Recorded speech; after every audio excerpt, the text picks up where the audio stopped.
G'day viewers, just a bit of a rundown on the last 2 days at the Mining Electrical Safety Association's conference in WA.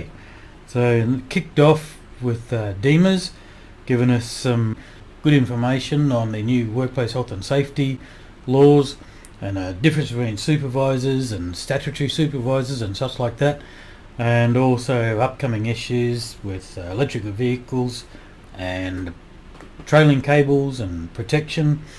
And I'll come back to you on the trailing cables. A couple of months ago I was saying to you that we'll have a building open in Perth where we've got training centre and showroom and warehouse where we'll stock cables, and I'll come back to you as to what we're looking at doing with cable. But they also touched on my favourite subject, which is HV operators and the management's responsibility to determine the competence of HV operators.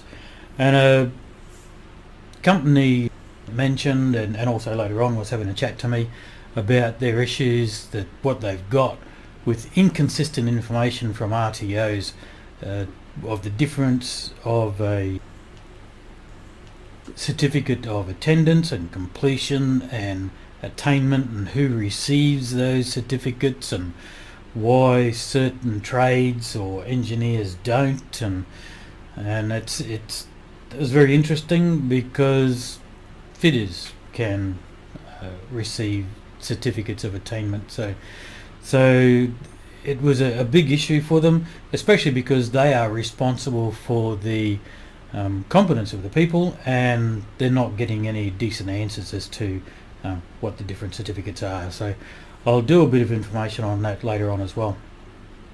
And so of course they were wondering, where does management stand on that? And this is an issue that I started addressing months ago. So we're doing a pilot program with a major company, and it's going to address that issue of authorization and making appointments rather than just the training. I'll keep you posted on that. Saunders did some great information. It was just eye-opening with the dangers of importing equipment.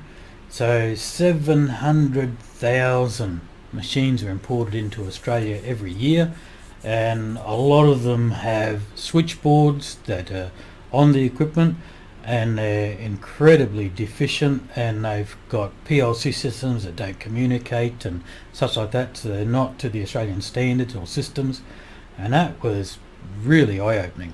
And things like poor quality steel, and the issue of course of fake welding, which just amazes me that companies think they can get away with this, where it's just Celastic and painted over.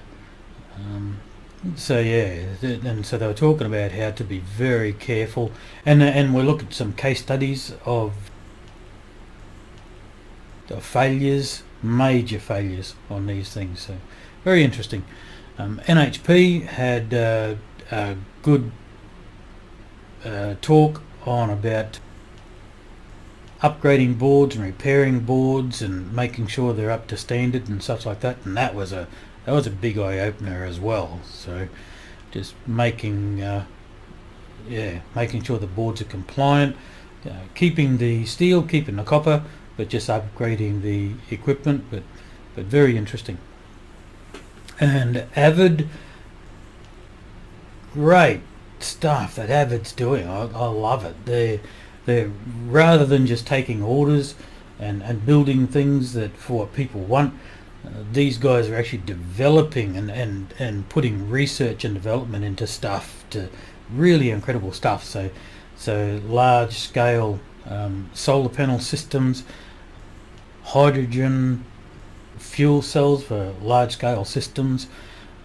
Went to Avid and said, hurry up and get your costs down for the household stuff, but of course that'll never happen. But just incredible stuff that they're doing. So we're going to see some good stuff from Avid in the last few years. I like to see them just how they're ploughing the resources and time and energy into doing things that they haven't got orders for.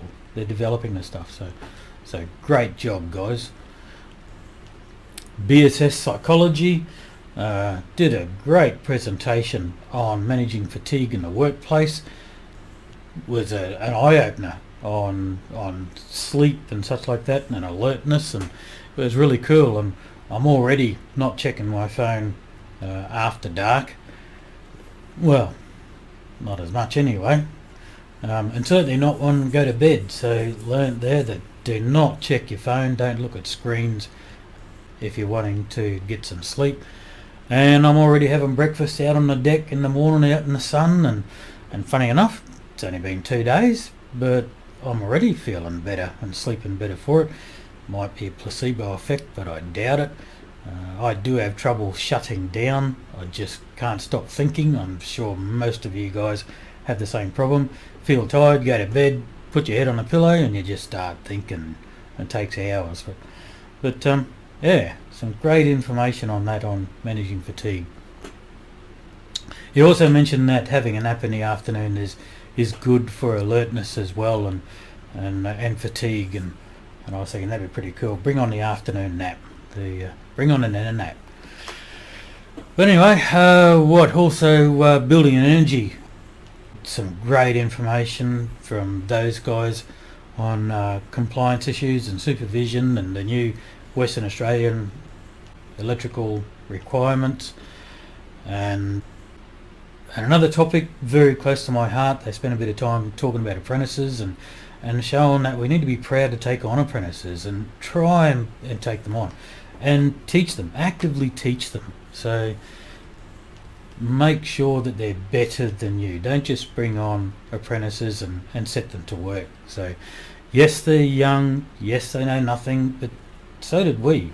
We didn't know anything, and school is not preparing them for the trade, but that just means that we've got to work harder. So recognise this and inspire them and challenge them and develop them. So don't wait for them to ask questions, because there's too many questions to ask. They don't know what to ask, and as you know, you've got to understand something to be able to ask something. You don't know what you don't know, and so you don't know what to ask. So just start teaching them. Just explain things to them, and the questions will start coming. Once they see a gap in something that they understand, they'll ask questions, and you'll have a great apprentice. So, and go through the TAFE material. And go through it with them. So I know it'll bring back PTSD issues and stuff like that, and it's hard, but it's a lot easier for you than it is for them. So understand what they're doing at TAFE and help them to get ready for the next subject, and you'll see huge improvements with the apprentices. Actually, they didn't explain all that type of stuff. That's just my take on things.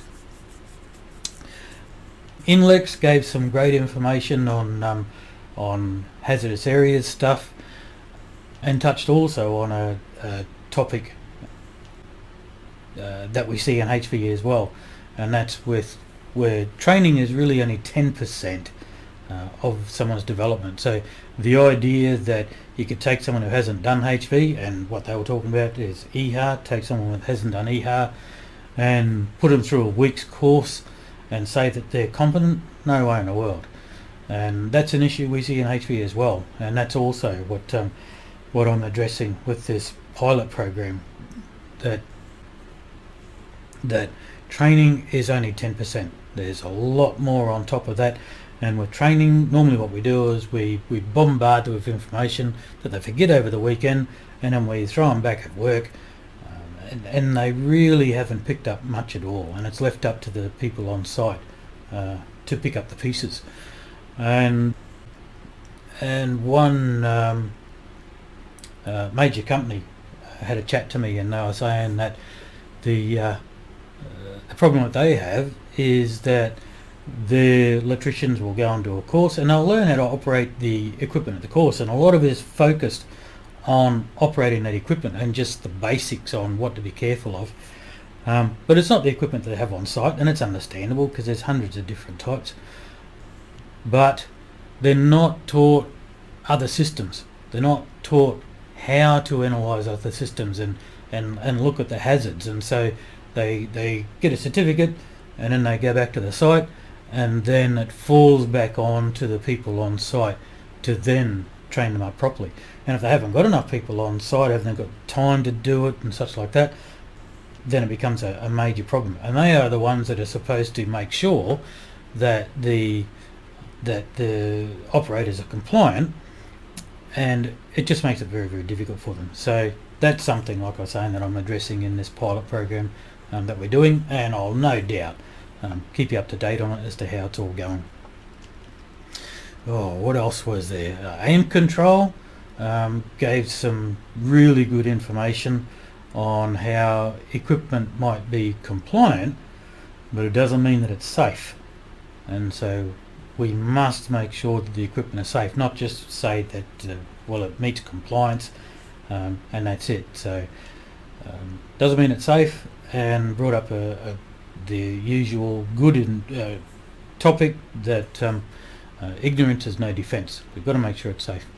Rio Tinto showed us some awesome information on how to improve electrical safety with data analytics, and gave us some case studies on transformers and circuit breakers where they tracked down faults, and they also recognised that there were some issues happening, and so they found the issue before it turned into a fault. And so it was great information, and I like the new culture that they're taking on. Their motto is "Don't fix it, improve it." Oh, that was pretty cool. And it topped off with Dr. Michael Quinlan. Just incredible information. It was really good. He topped it off about how to learn from failure. But what I took from it was we don't have to learn from our own failure. So I do electrical investigation courses, and I love the course. I like showing how you can drill right down to the actual root causes of the problem, not just like they opened the door and they shouldn't have opened the door. It's like, why did they open the door? What caused them to do that? And such like that. And it goes right back to things that's been in practice that they've been doing for a couple of years.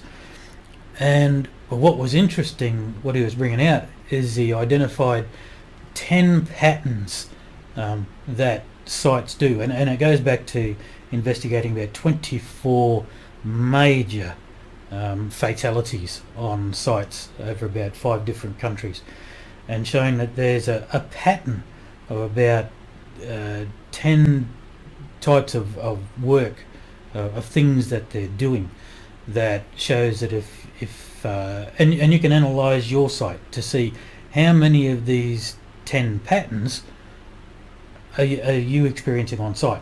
And the more patterns that you've got, like the more pathways that you've got, the more of these things that you're doing, that's like these other incidences that happened, you've got a very good chance of having some major faults and disasters on site. And so it's good. So instead of having to learn from investigating close calls that you've got on site, you can actually look at these 10 things and see how many of these match up with what we've got on site. And if you've got any of them, you seriously need to plug that gap. And so that was really good.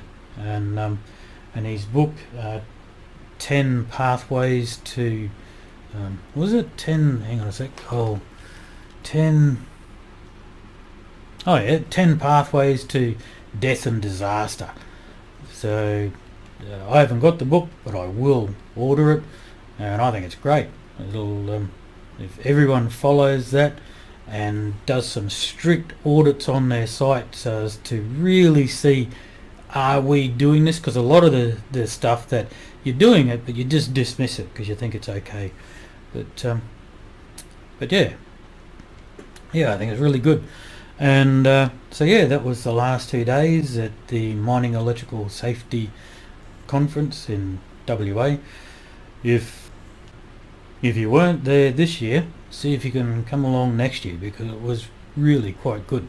It'll be interesting to see what they've got for us next year. But okay guys, hope it wasn't too long of a video for you, but hope it helps. See you tomorrow.